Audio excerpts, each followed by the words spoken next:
인생을 움직이는 내 인생을 움직이는 보이지 않는 손. 보이지 않는 손. 내 인생을 움직이는 보이지 않는 손이라는 제목으로 이 시간 말씀 나누고자 합니다. 오늘 또 우리는 일어나면서 많은 무엇인가를 선택했을 거예요. 교회를 가야 할까 말아야 할까, 무엇을 해야 할까 말아야 할까. 근데 이러한 여러 가지 것들을 우리는 선택할 때 각각의 삶에 따라 기준이 있을 거예요. 때론 예배당에 가야 함에도 알고 가고 싶은데 여러 가지 상황, 몸의 불편함, 마음의 불편함, 세상의 시선들 때문에 가지 못하게 발걸음을 못 뗄 때도 있고, 또 그 발걸음을 떼게 하는 정말 어떤 작은 것이지만 그렇게 해서 내 발걸음을 주의 전으로 옮기게 하는 여러 가지 것들도 있을 겁니다. 그 기준 말입니다. 우리가 물건을 살 때도 뭐가 있을까요? 기준이 있어요. 물건을 살 때도 기준이 있다고요. 지난번에 우리가 강대상을 바꾸고 교회 스피커를 바꾸고 여러 가지 거 할 때도 뭐가 있을까요? 기준이 있습니다. 여러분, 밭에 제가 보기에는 겨에 지금 많이 자라났는데 이 모종도 다 뭐가 있죠? 종류가 있죠. 다 똑같은 게 아니더라고요. 다 품종도 다르고 종류가 달라요. 품종에 따라 가격도 다릅니다. 또 우리 외양간 있으신 분들은 외양간에 송아지 넣을 때 그냥 아무거나 가서 넣었습니까? 아니죠. 가서 만져보고 그 부모가 어떤 소인지 확인하고 그 소가 건강한 소면 갖다 집어넣고. 그렇죠. 농기계도 살 때 어떻습니까? 점점 좋은 게 나오는데 사지는 못하죠. 근데 부러워요. 갖고 싶어요. 점점 편해지기 때문이에요.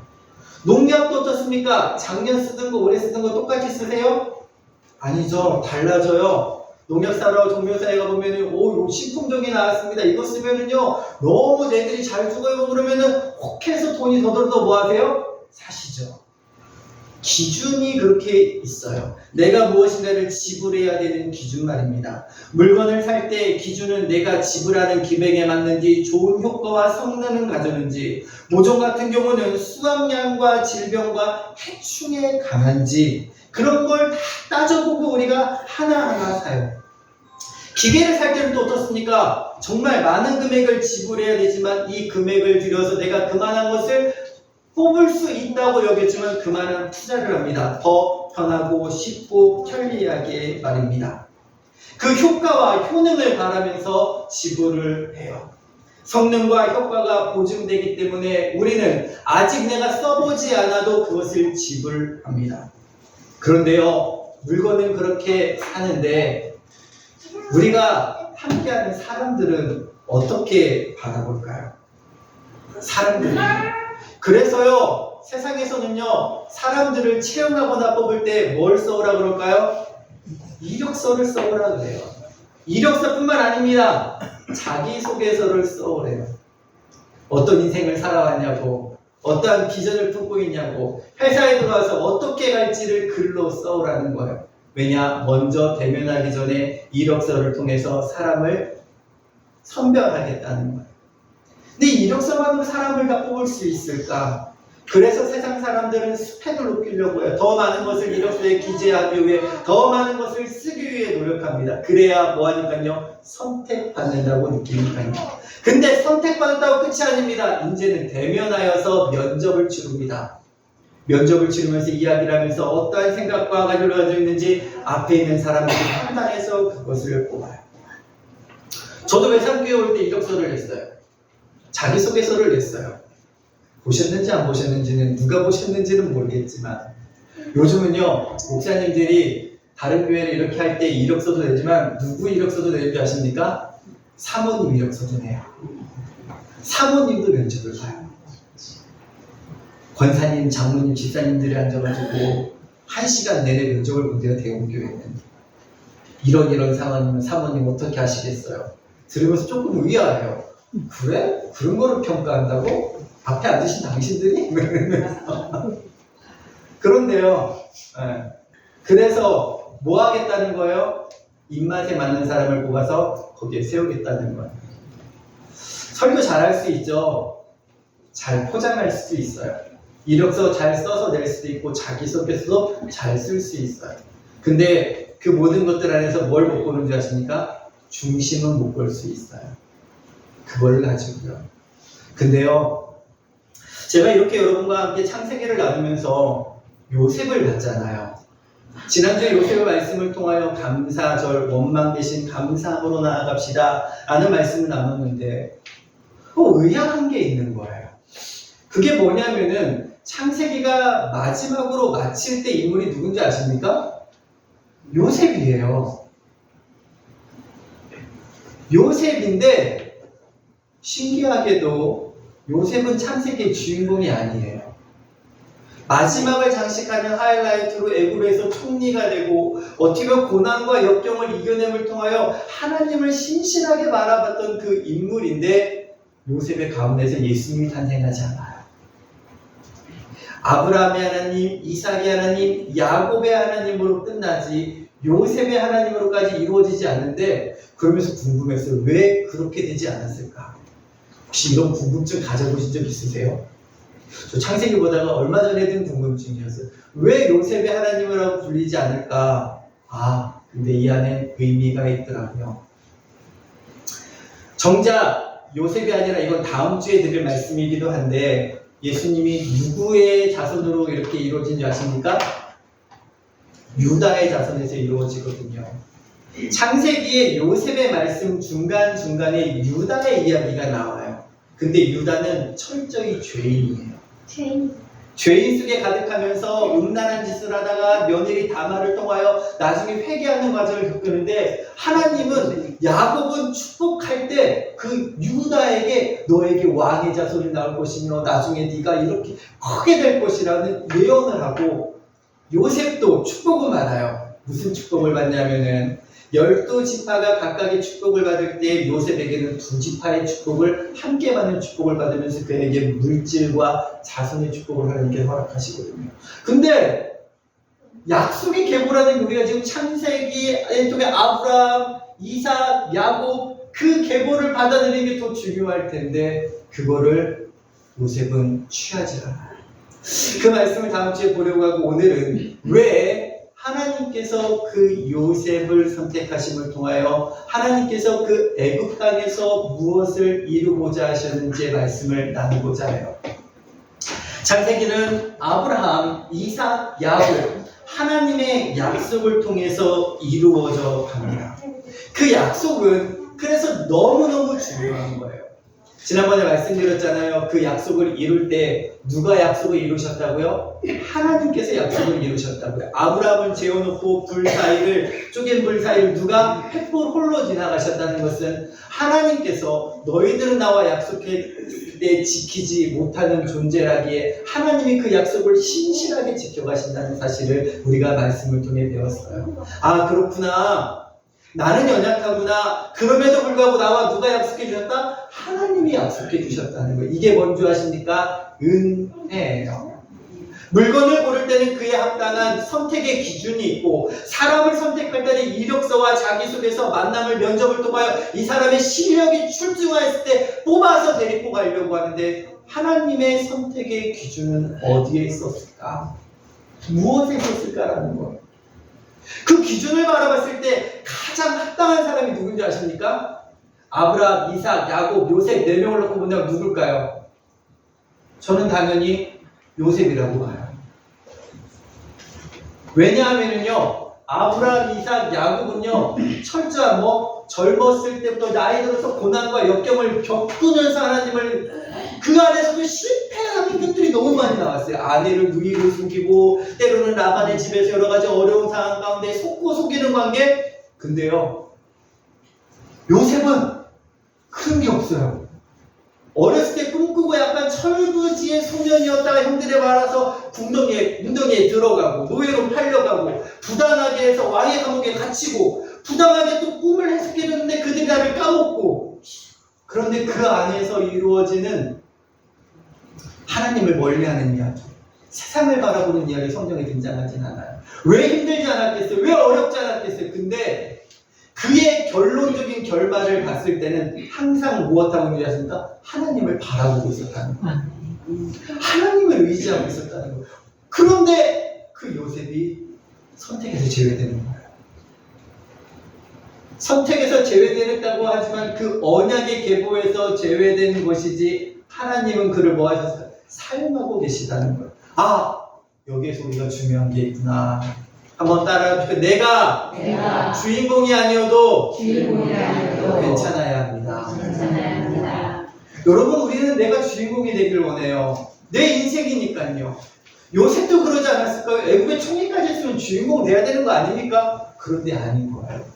내가 주인공이 아니라 바탕을 만들어주는 인생이 되어도 내가 행복할 수 있어야 한다. 내가 터전을 깔아주는 인생이 되어도 내가 행복할 수 있어야 된다. 여러분, 자녀를 위해 터전을 깔아주는 건 행복하세요? 행복하지 않으세요? 행복하잖아요. 이유가 명분이 있기 때문이에요. 그러나 하나님의 일을 위하여 내가 나의 삶에 터전을 마련한다? 기꺼이 하실 수 있으시겠습니까? 믿음으로 고백되어질 때 할 수 있는 길이라는 거예요. 야곱에게는 12아들이 있었습니다. 12명의 아들. 보세요. 아브라함 아들 몇 명이었어요? 야곱 둘, 이삭 둘, 야곱에서 12로 늘어나요. 이 축복의 계보가 어떻게 아들이 적었을 때는 하나하나 내려가도 상관없는데 야곱에 있어서 아들이 12명으로 확장되어졌을 때 이 약속은 그동안 개인을 통하여 약속하셨던 하나님, 아브라함도 개인적으로 하나님을 만나고 약속을 받았을까요? 받지 않았을까요? 받았어요. 이삭도 받았어요. 야곱도 받았어요. 그런데 누구는 안 받았을까요? 요셉은 안 받았어요. 요셉에게 나타나서 나는 너의 조부와 아브라함의 하나님, 이삭의 하나님, 야곱의 하나님, 내가 너와 함께하겠다, 이런 약속을 받지 않았어요.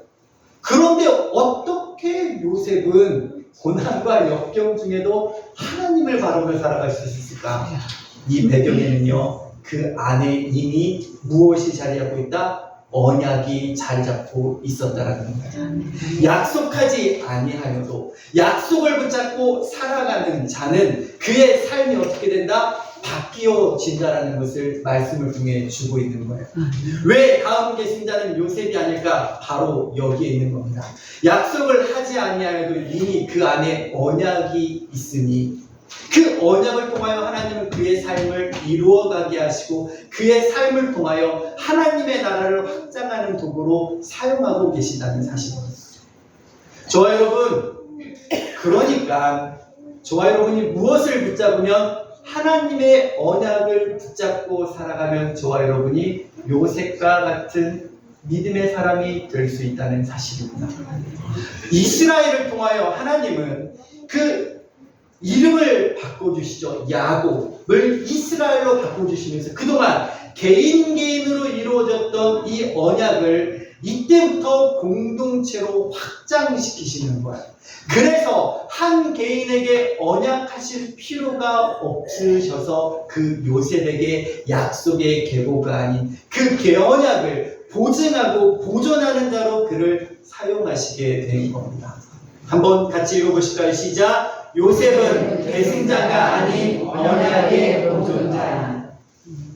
자, 언약의 보존자.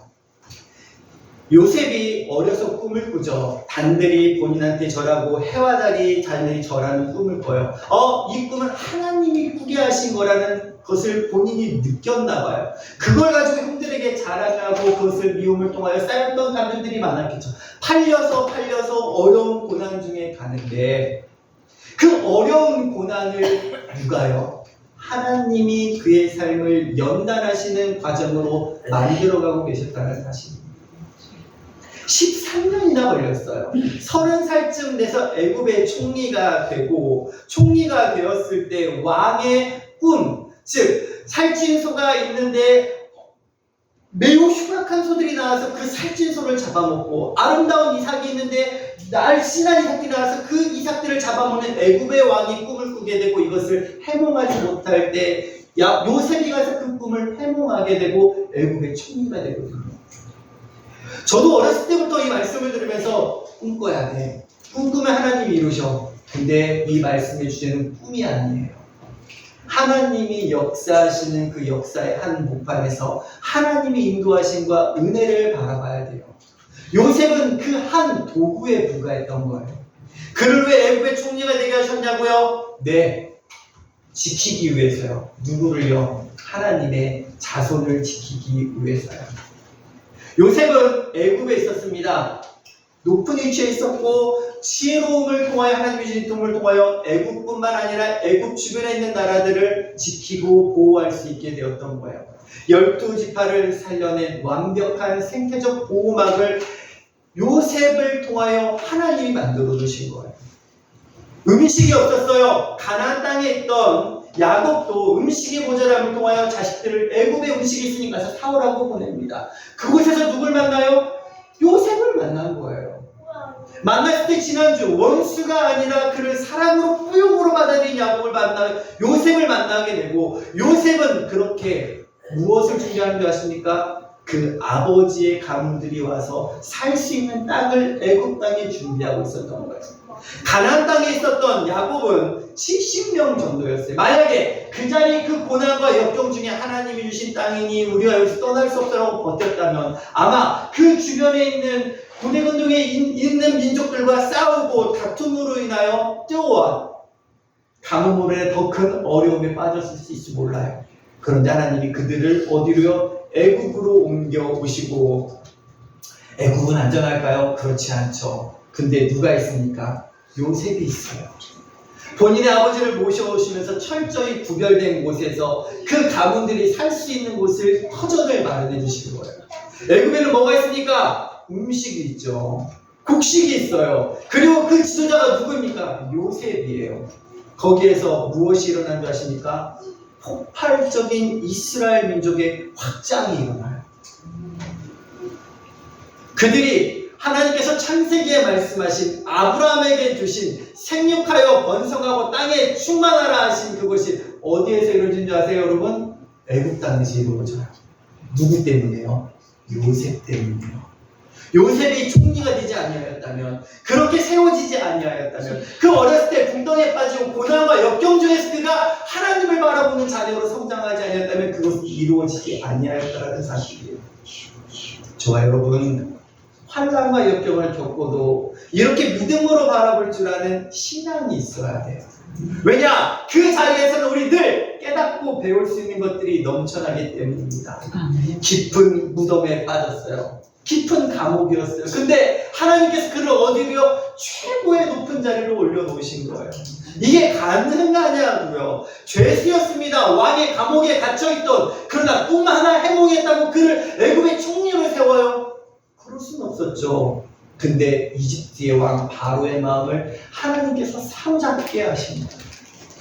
그 나라에 있는 꿈을 해몽하는 현명가들이 왕의 꿈을 해석하지 못할 때에 나타나서 요셉이 그 자리에 서서 이야기합니다. 왕이여, 이것은 하나님께서 주신 꿈입니다. 그러니 안심하시옵소서. 하나님께서 왕에게 앞으로 이루어질 일에 대해서 말씀하고자 꿈을 주신 겁니다. 꿈만 이야기했을까요? 아니요, 오늘 새벽에도 나왔는데 요셉은 꿈뿐만 아니라 이것을 어떻게 해결하고 나아가야 될지에 대한 계획도 수립하고 있었어요.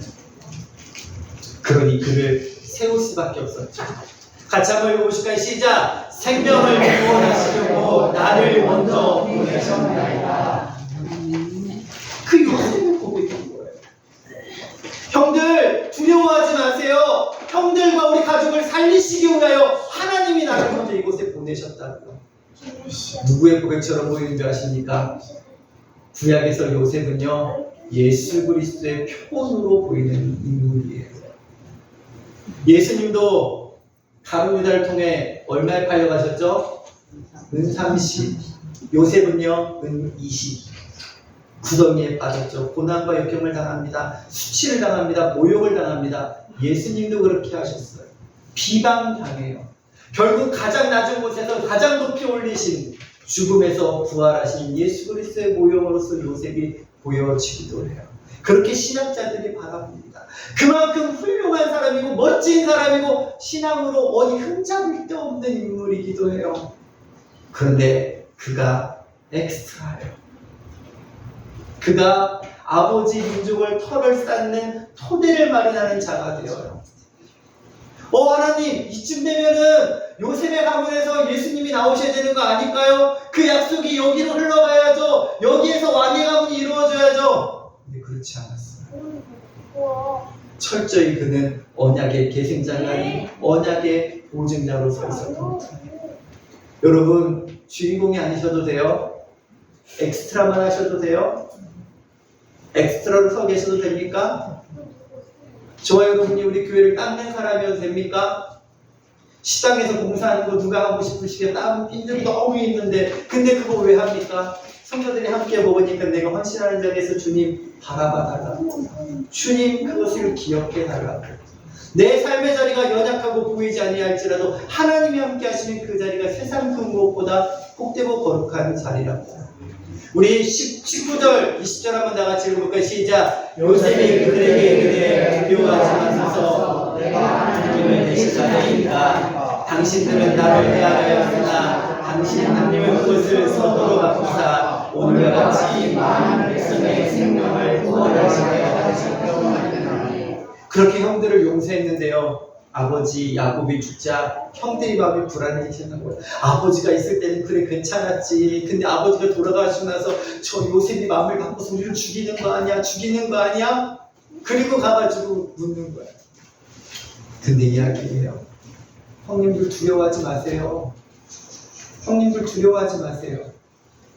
한번 따라해보시죠. 내가 하나님을 대신하리이까.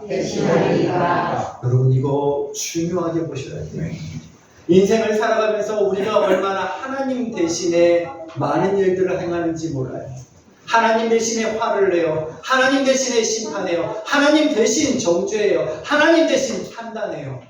그걸 뭐 하라는 걸까요? 멈추라는 거예요. 하나님이 하시기에 두고 나는 하나님께서 나에게 원하시는 길을 걸어가겠노라. 보디발에게 그렇게 어떻게 아내에게 정직하게 행하다가 감옥에 갇힐 때 얼마나 마음이 힘들었겠어요. 근데 그걸 어떻게 합니까? 내가 하나님을 대신할 수 없어. 하나님이 갚아주실 거야. 하나님이 기억하시면 좋게. 그리고 버텨나간 거예요. 왕의 암흑에서 시간, 술 맡은 말은 똑같은 말인데 그 꿈을 해석해주고 2년이라는 시간 동안에 이제는 나갈 것 같았는데 멈춰 있었어요. 하나님이 하시지. 하나님이 하시지. 다 같이 한번 따라 하나님이 하십니다. 하나님이 하십니다. 여러분 이 신앙의 고백으로 우리가 살아가야 돼요. 내가 가는 걸음이 참 연약해 보여요. 내가 참 힘들어 보여요. 주님, 저는 왜 이런 일만 해야 돼요? 왜 여기에서 이러고만 있어야 돼요? 그러면 여러분, 하나님이 기억하시면 좋아요. 하나님이 기억하시면 좋아요. 어디면 어떻습니까? 감옥에 있던 요셉도 한순간에 애굽의 총리로 만드시는 주님의 은혜예요.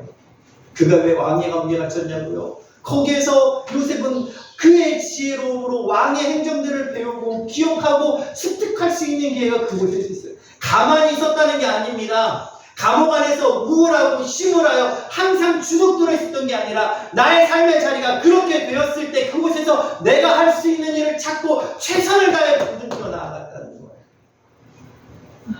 여러분 아무리 좋은 모종을 갖다가 심어도 아무리 좋은 비싼 모종을 갖다 심어도 뭐가 허락하지 않으면요. 날씨가 허락하지 않으면 하나님이 허락하지 않으면 수확할 수 있습니까? 없습니까? 없게 되는 거예요. 내 힘과 능력으로 됩니까? 아무리 좋은 농약 갖다 붓고 아무리 비싼 비료 갖다 붓는다고 됩니까? 안 돼요. 안 돼요. 얼마나 신경도 많이 쓰이는지요. 저도 지난번에 다이소에서 씨를 사다가 이렇게 갖다 심었어요. 잘 나더라고요. 심었으면 또 갖다 옮겨 심어야 되는데 남는 것만 보고 한동안 놔뒀더니 거기에 배추벌레 같은 게 막 끼더라고요. 이야, 잡아도 생기더라고요. 잡아도. 근데 약치기는 싫은 거예요. 계속 잡았죠. 근데 그랬더니 애들이 시름시름 앓더라고요. 인생이 어딘지 몰라요. 우리 살아가다 보면은요, 그런 것들이 늘 껴요. 식물이 또 진드기는 얼마나 낍니까? 진드기는 손으로 잡을 수가 없어요. 뭐 해야 되죠? 약 쳐야 돼요, 여기는. 근데 신기해요. 약 치는 순간 이파리들이 얼마나 새롭게 또 팍 올라오는지. 야, 그렇구나. 여러분, 신앙이라는 게 내 힘으로 가는 게 아니에요. 주님을 바라봐야 된다는 거예요. 주님을 사모해야 된다는 거예요. 요셉이요, 그렇게 이야기합니다. 내가 하나님을 대신하겠다. 마음속에 대신하고 싶은 마음이 있었다는 거예요, 없었다는 거예요? 왜 없었겠어요? 왜 원망이 안 됐겠어요? 근데 그거를 하나님을 바라면서 다 뭐 했다는 거예요? 소화시켰다는 거예요. 그리고 이제 고백하는 거예요. 저 하나님 대신하지 않을 거예요. 당신들은 나를 헤아려 하였으나 아직 뭐가 있는 거예요? 앙금이 있는 거예요. 왜 앙금이었겠어요? 나를 헤아려 하였으나 하나님은 그것을 무엇으로 바꾸사? 선으로 바꾸사 오늘과 같이 많은 백성의 생명을 구원하게 하려 하셨나요? 느낀 거예요. 아, 형들 통해 이렇게 된 것이, 지금 내가 애굽에 온 것이, 지금 내가 총리로 선 것이 하나님의 약속을 이루는 과정 가운데 우리의 민족을 보호하고 우리의 민족을 살리기 위해 하나님이 나를 사용하셨구나. 그걸로 나는 뭐하다? 족하다는 거예요. 좋아요, 여러분. 한번 따라해 보실까요? 내가 하나님을 대신하리까 사탄이 주는 속임수예요. 네가 책임져. 네가 책임져. 먹어. 가룟 유다에게 주는 성이에요. 야, 네가 잘못했으니까 네가 책임져. 하나님은 우리가 책임질 수 없는 자라는 걸 아셔요. 그래서 하나님이 스스로 약속하고 들어오신 거예요.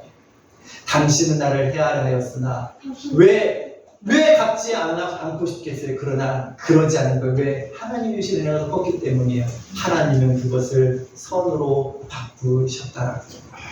저와 여러분, 믿음에 살아가는 사람들의 삶의 발걸음은 이래야 돼요. 하나님이 갚으실 거야. 하나님이 기억하셔. 하나님이 기억하신다고.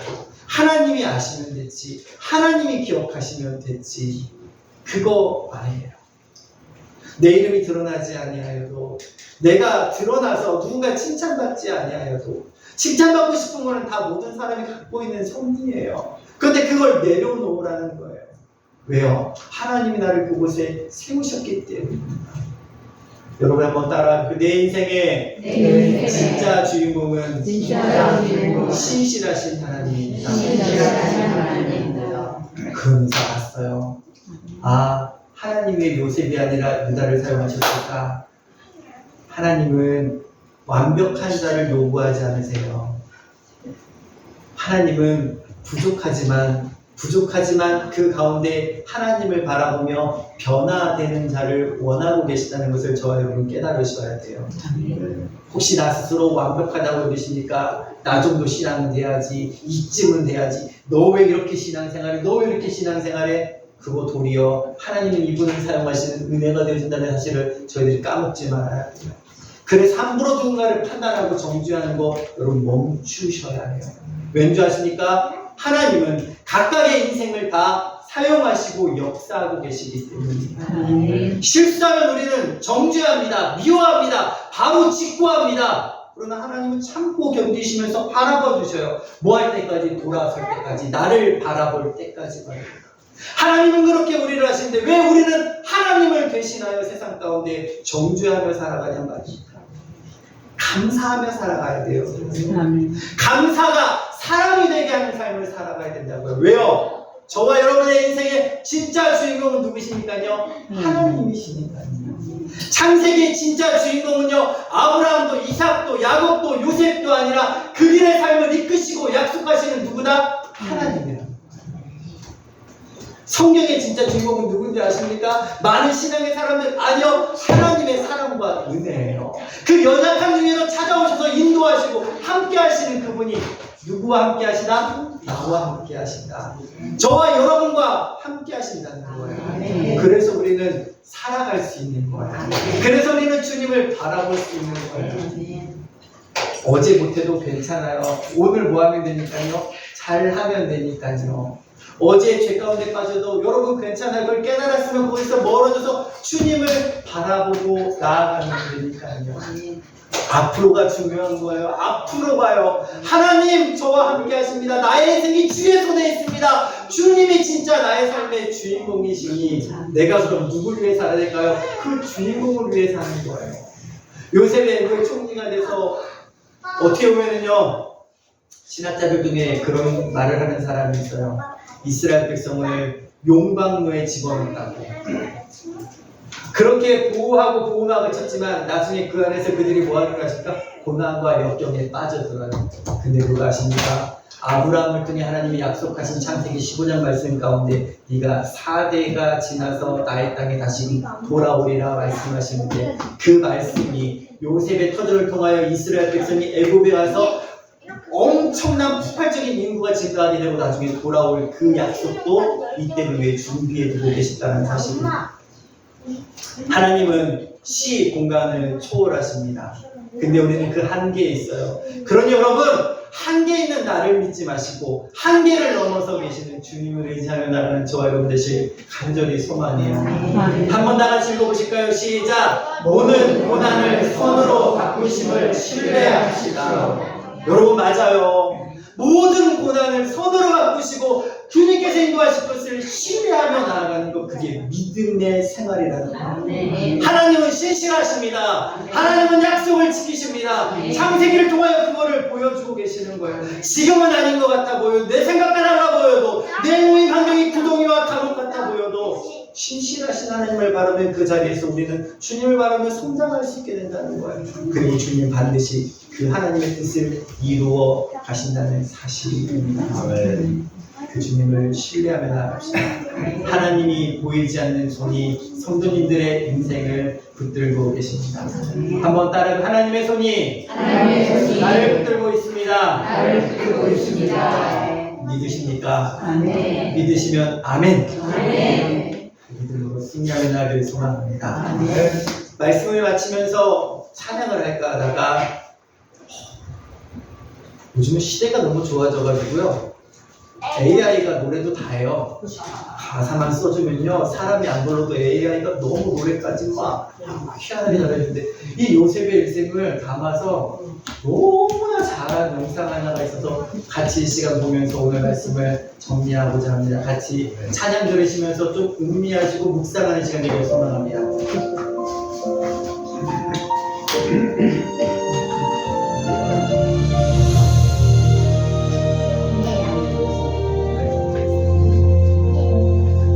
형들은 나를 미워했지만 주님은 나를 버리지 않으셨네. 깊은 운동